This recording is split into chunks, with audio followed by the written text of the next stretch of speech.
Hey guys, I'm back. Welcome to part 2 of Crochet Pumpkins.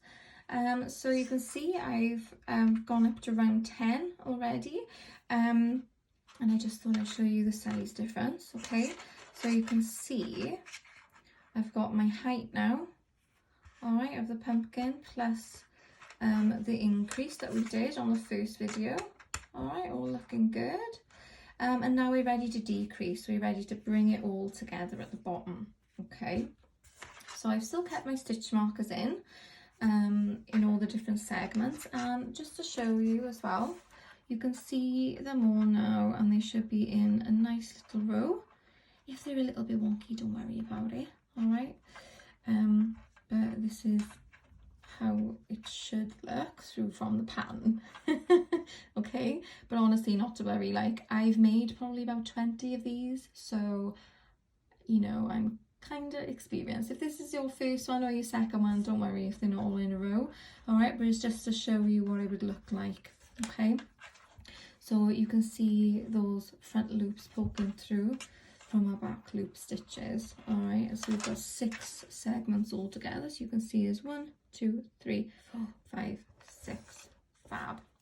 Okay, so let's get on and decreasing. So round 11 now.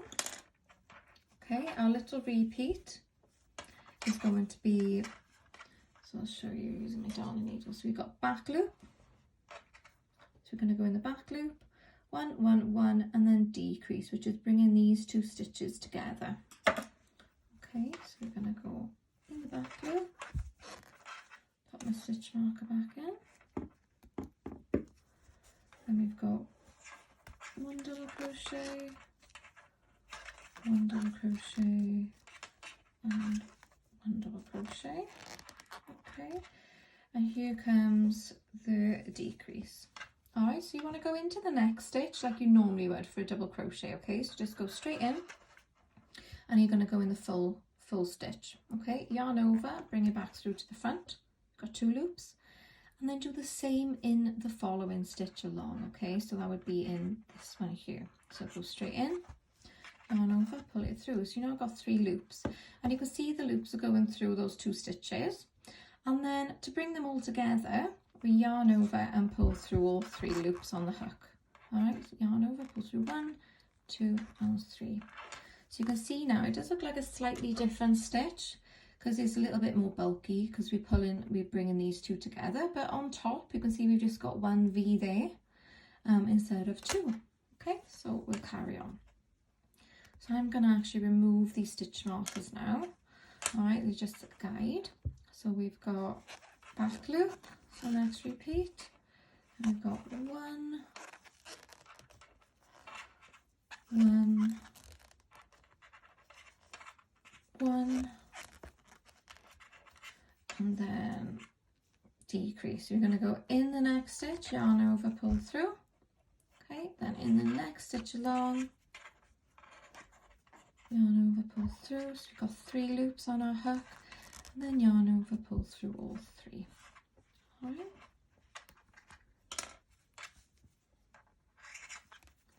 And we've got back loop, 1, 1, 1, and then our decrease. So go in, yarn over, pull through, in the next stitch, yarn over, pull through, yarn over, pull through all 3. Okay, now another little tip as well, which I haven't been doing, is usually I fold my work in half. Okay, it just adds a bit more bulkiness, you can hold it a bit better, you're not straining these fingers because you probably feel like this hand is getting a bit tired. Okay, and you can keep folding it whichever way, and it's not going to misshapen it at all. Also, it kind of just helps you keep your tension a bit better as well because you can kind of move it easier. All right, so next repeat now is back loop, and we've got 1, 1, 1, and then decrease. Go in and in, got our 3 loops, yarn over, pull through all 3. Okay, I'm gonna just turn it. There we go. We've got back loop. There's one, and then I'll decrease. So go in, got 3 loops, yarn over, pull through all 3. Fab. We're on our last repeat now. So back loop.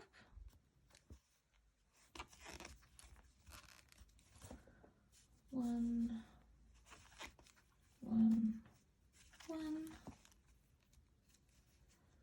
and then we've got our decrease. Cool. Okay, and that's the end of row 11. So you can see now our little cup is coming more together. So it's kind of curling in now. So this is brilliant. Okay, so that's the end of row 11. All right, and then our next repeat, so we've got row 12 and 13, okay, are our next decrease rows. So row 12 will be back loop, 1, 1, and then decrease, okay, and then row 13 will be back loop, 1, and then a decrease. Okay, so we're reducing the amount of ones between the back loop and the decrease. All right, so I'll just show you a few of round 12. So it's the back loop, then we've got 1,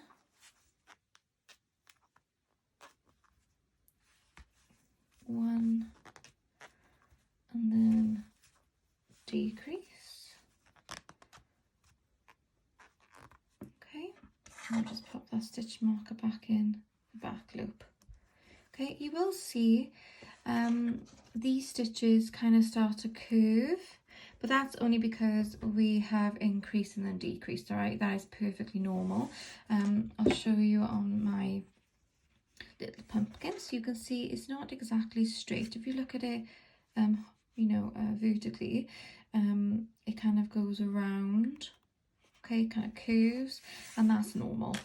All right, so I'll do another couple of row 12. So we've got the back loop,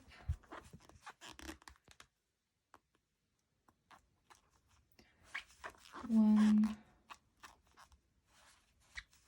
1, and then decrease. So in the next stitch, yarn over, pull through. In the stitch after, yarn over, pull through, and then yarn over, pull through 2. Okay, so I'm going to complete rows 12 and 13, and I'll meet you back when we're going to stuff the pumpkin and then do the last 2 rows and sew up. All right, so I'll meet you back there. Okay, I'm back. So I've done row 13, and then you can start to see now it's all coming together more at the bottom. So you're starting to get this nice shape. You can see the sections curving out individually. So yeah, let's get stuff in. So when you come to stuff your pumpkin, literally you could use wherever you have a hand in the house. So you can use a shredded up old t-shirt. You can use it inside of an old pillow. Many of you have come to my workshops. I reuse, recycle the inside of like the Hello Fresh little like bundles. They're kind of like insulated, so yeah, I cut them up and we use them. Also, I've seen some people use the leftover yarn, anything really, okay. But with these, with any kind of amigurumi objects, you want to stuff it so it's firm, okay. So here, this is really squishy, all right. You don't want it looking like this. My one that I've done, you can see it hasn't got much give, all right. So you want to pack it in there. So if you think, oh well, it looks full, put some more in. All right, and then I'll show you a little technique then of how to crochet with the stuffing in, so you don't catch any of the fluff or anything like that, okay. So I'm just going to put some more in down the sides.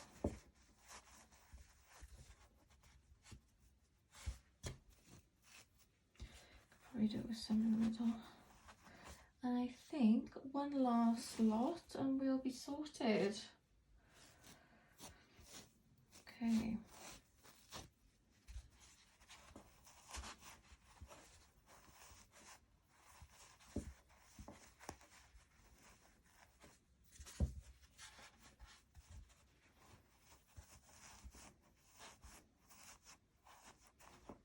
There we go. Okay, tidy. So let's get it the right way now. So row 14 is the little repeat is in the back loop and then a decrease stitch. Okay, so we've made our way all the way back down to the last 2 rows. And one of the techniques that I use to make sure the fluff doesn't kind of get caught on your hook, the yarn that you hold your, the hand that you hold your yarn in, all right, you just pop one of your fingers as free behind your work, holding the fluff down like that, okay, and then you can kind of guide your crochet hook then away from it, okay, a little bit squeaky. So I've done my back loop, I'm going to go in the next stitch, making sure to pull that yarn tight, okay. You can always use your forefinger to hold it down. Make sure it's tight so you reduce the amount of holes then of the decrease, okay. Just going to pop my stitch marker back in. Okay, now we've got back loop.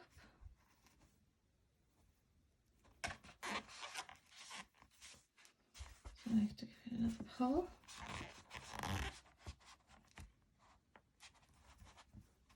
And then decrease.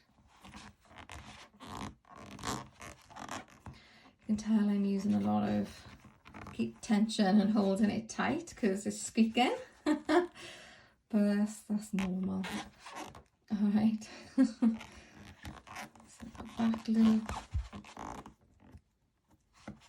Okay, you can squish it together a bit as well. Make sure all those stitches come together. Gives you a nice even decrease then at the end, okay? And it's a bit less holy.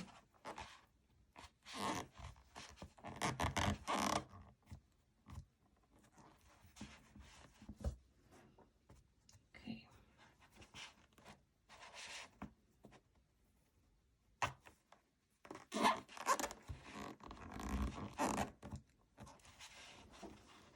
Another decrease.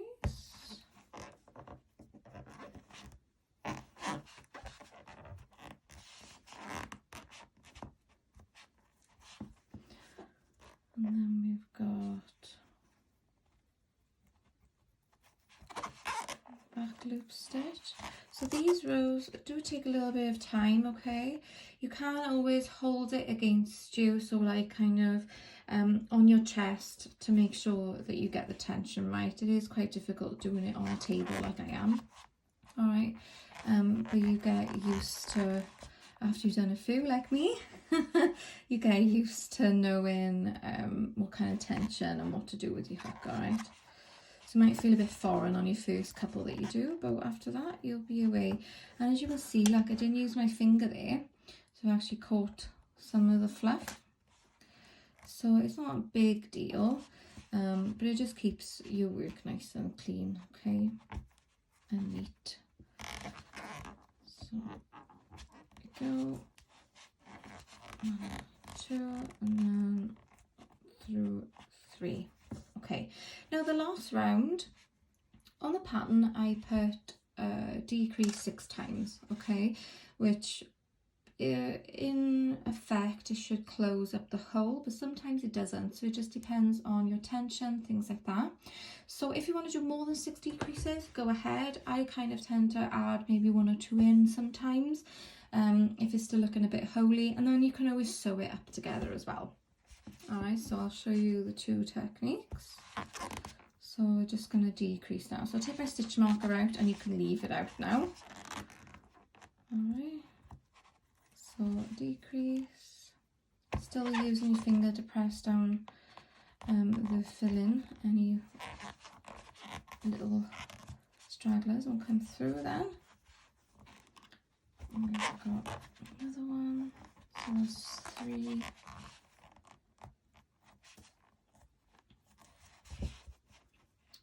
Then 4.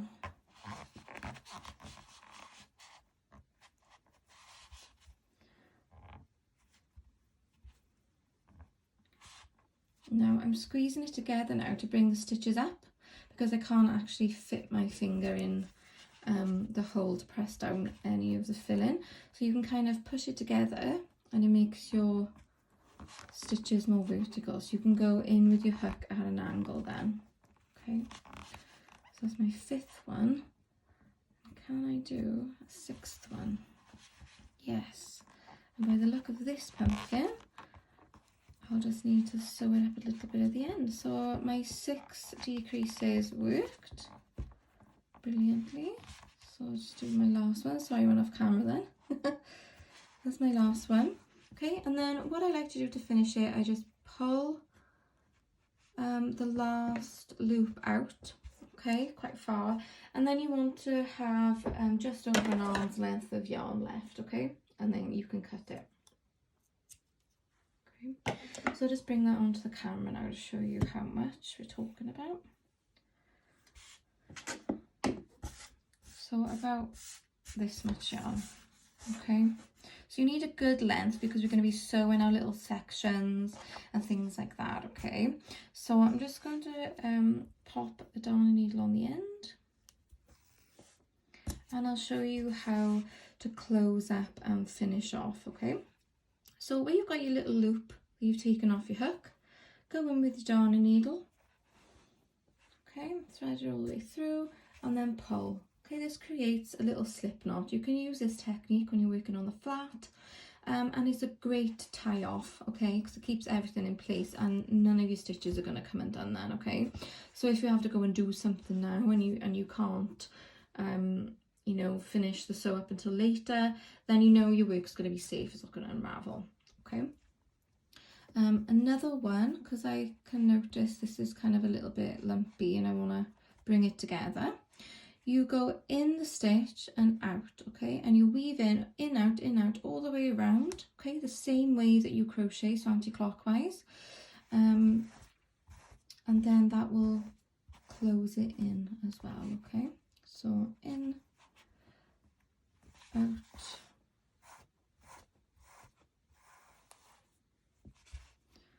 and then in, out, until you're happy with what it looks like then, and I think that's pretty good. All right, so let's get on to our sections. So we just need to pick any line of front loops so you can see. All right, so I'm going to go with this one here. So I'm going to start picking them up with my darning needle, and then you can thread some through, because there's that a curve, it's quite difficult to pick them all up in one go.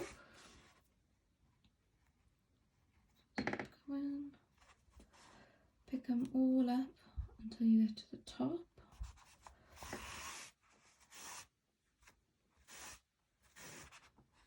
Oh, bit of fluff. Okay, and that's my last one. And what you want to do now is, because we're going to be putting a stick or cinnamon stick in the middle, you don't want to go over the hole.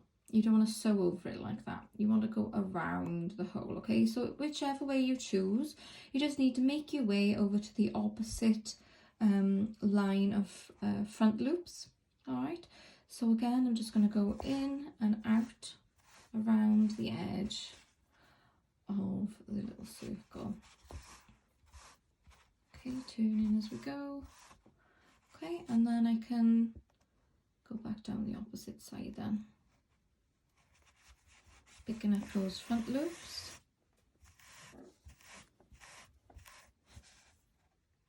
All the way down until we get to the bottom of the pumpkin. I always seem to miss one. Okay, so I've got one there, and then I'm going to pick up this stitch because it looks in the same line. It's not a front loop necessarily, but I'm going to pick it up because it'll bring me back more to the center. All right, and if you find that your front loops are a bit off, just pick something that looks like it and is in the vicinity of the kind of direction you need to go. Okay, now for the fun bit.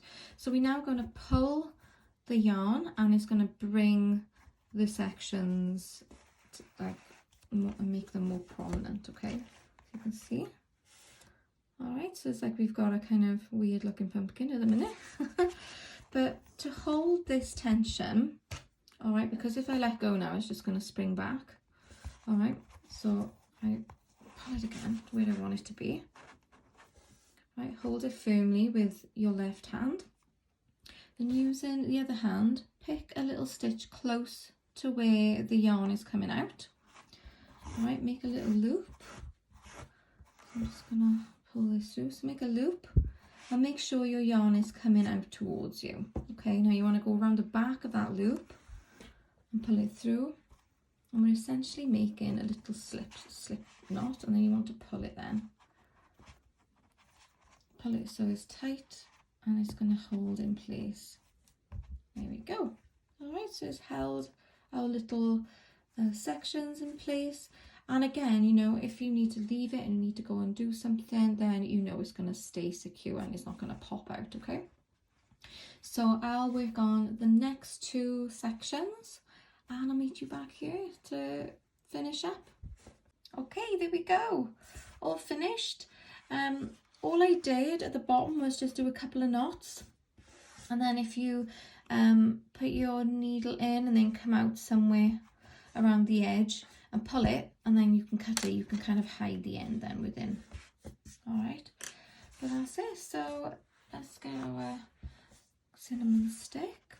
So if you're having trouble getting it in, use the scissors, close the scissors, okay, otherwise you're going to tear the wool. And just give it a bit of a wiggle. Leaves a little imprint, a little dent in the foam, okay, so you can get your cinnamon stick in. And there we go. All right, I hope you all had fun making these little pumpkins as much as I had fun doing the tutorial and doing the workshops and writing the patterns and everything like that. It's been really, really great, and I can't wait to do these workshops next year with you all. All right, please tag me in any photos you take or send me any. My Instagram is sjandgray. All right, and I look forward to seeing you all soon. Happy Halloween. Bye.